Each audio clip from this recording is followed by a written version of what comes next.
Kwazuwa hama neshamwari ndini wenyu Percy. Ndadzoka zvakare mune rino tutorial kuti tikondinye patakasiyira mulast video redu.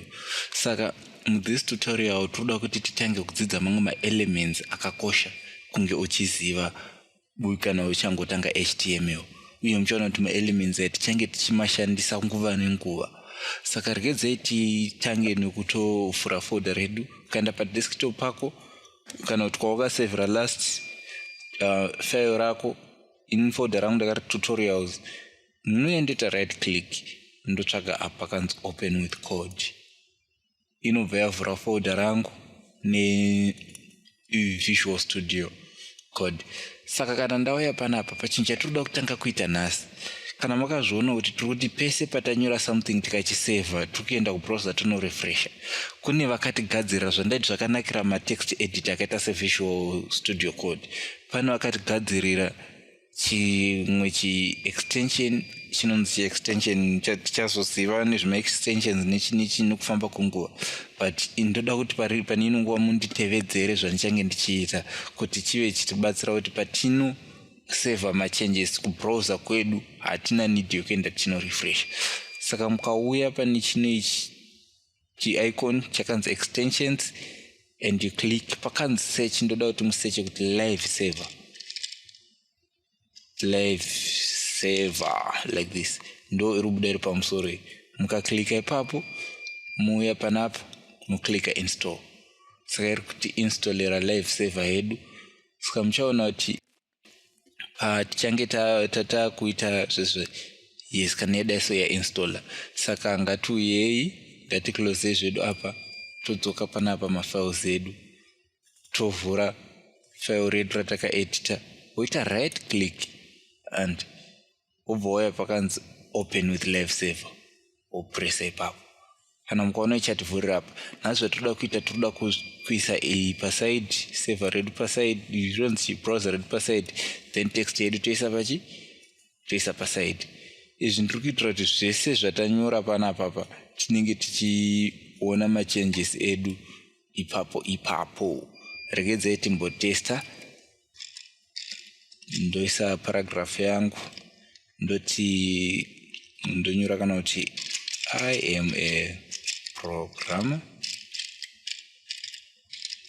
Instead of kuenda kuya kwatakanoti save ndo patakati tinongoti control S. You see, panango saver yabva yato update kunoko. Zvabva zvatongoitika ipapo and saka ndo zvanaida kuti titange nokudzidza muzuva ranhasi.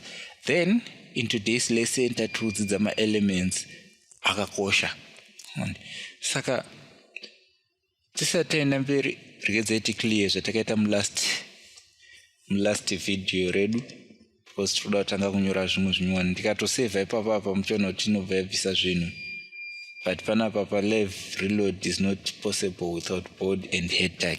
Zvandaikuudza zvekuti HTML you need to put a head, you need to put a body. Zvese zvo uchizvisa under element HTML. And okay, enough of that. Takuda kumove forward. Imagine uchinyora a composition and cannot uchinyora a book or something here. Let me start write something. Ndoda kuti muone kuti zvinobuda zvakaita sei. Chekutanga takati zvese zvatiri kuita tamboisa board ne HTML and saka let us go ahead and do that. Takati tinotanga taisa document type yedu like this. Tapedza tobva tavhura HTML yedu, tobva taivhara, toya pano toisa head, toti head tobva tati our 5th tutorial.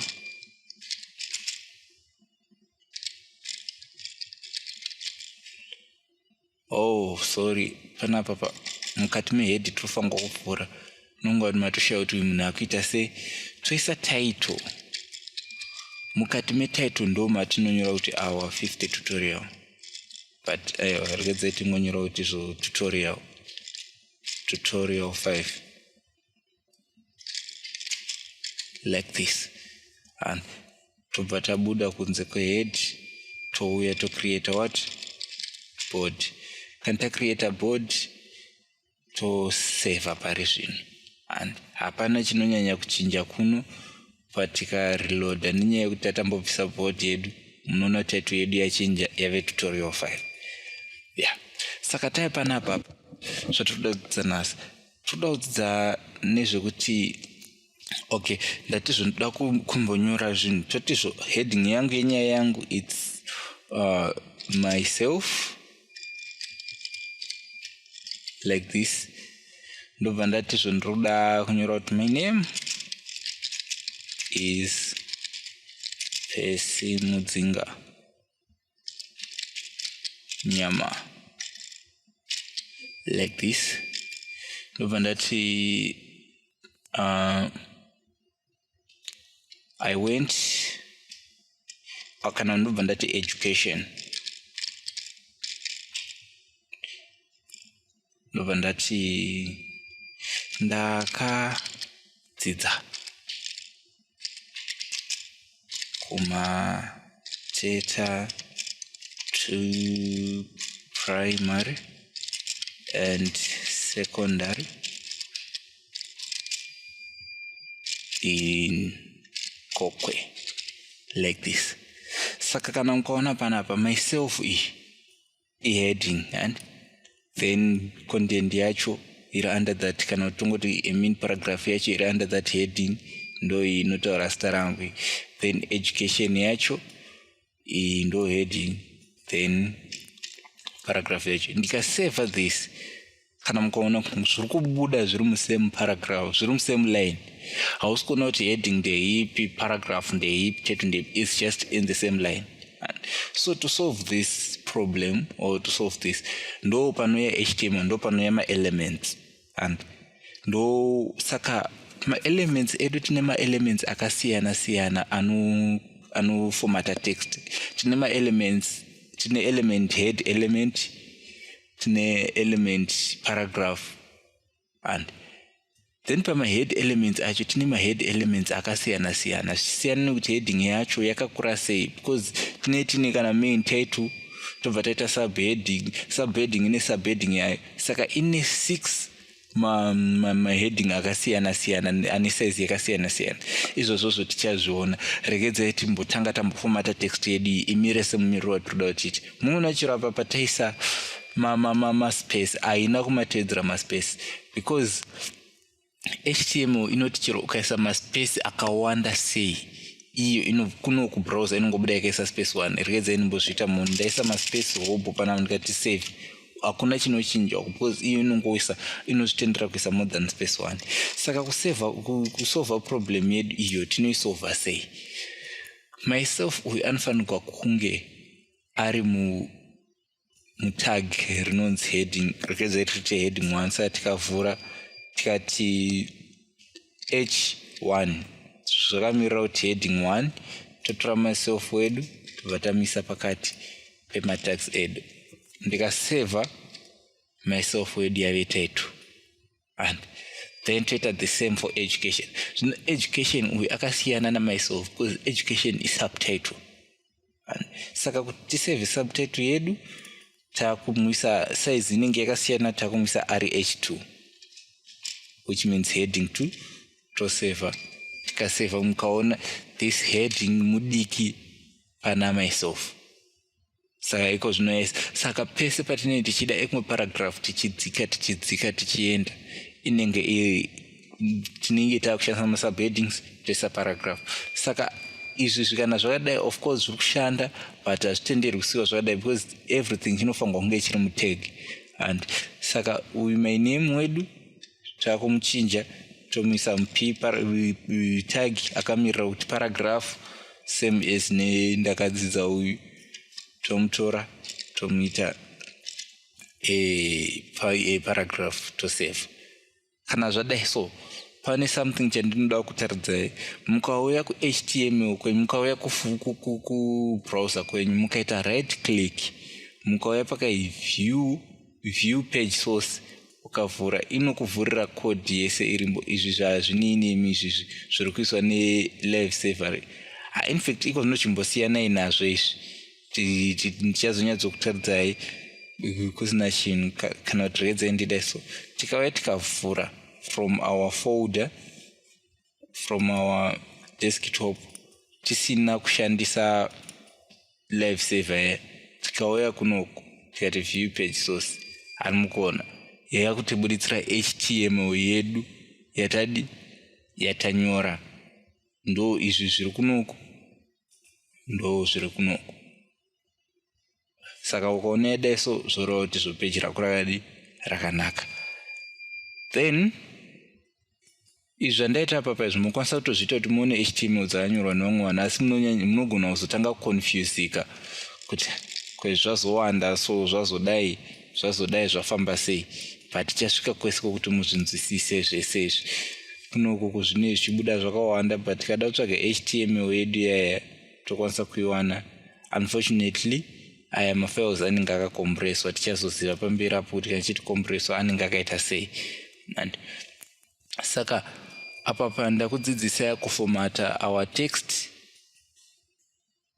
kuisa heading 1 paragraph h2. Saka ndisati ndapedza video ino ndoda kutaridza masize akasiyana siyana ema headings. Saka tokwanisa kuclear izvi unokwanisa kusave file kana kuti regedzai ndiuye ndobva ndaigadzira a new file here ndobva ndati headings so that your code yako urambe uinayo kuitira kuzoreviewa uchidzidza after tapedza this video. Saka ndikauya panapa tikaita the same zvatati tinoita zvezve then tobva tati html tobva tati head.title tobva tati headings tobva tauya kunze kwehead kunoku toti body like this. Toda kuti tinyore kuti h1 tobva tanyora kuti heading 1 doti muone kusiyana kwema size text. Then tobva tati h2 toti heading 2 tobva tati h3 toti heading 3 h4 toti heading 4 then h5 heading 5 and the last is h6. That's the last heading 6. Tikaseva tikauya tikaita zvatamboita paya right click open with live saver. Kana mukaona iri kubuditsa maheadings ane masizes akasiyana kubva kuheading 1 kusvika kuheading 6. What happens if we put heading 7? Redzai tingoisa kuti zvomuone izvo amutoona kuti iyi yatoshaya kuti heading 7 ndeupi. Tikadai so tikati heading 7 because hakuna heading 7 ukasave ichauya ichingori normal text just like a paragraph because hatina heading 7 saka inogumira pa heading what heading 6 zvichienderana nekuti iwowo pauri kuda kushandisa subtitle yechingani.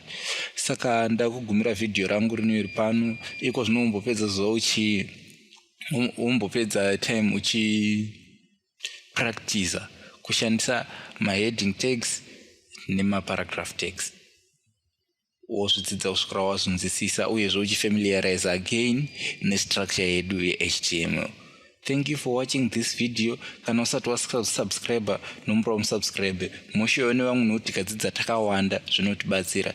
Thank you for watching this video. See you in the next video.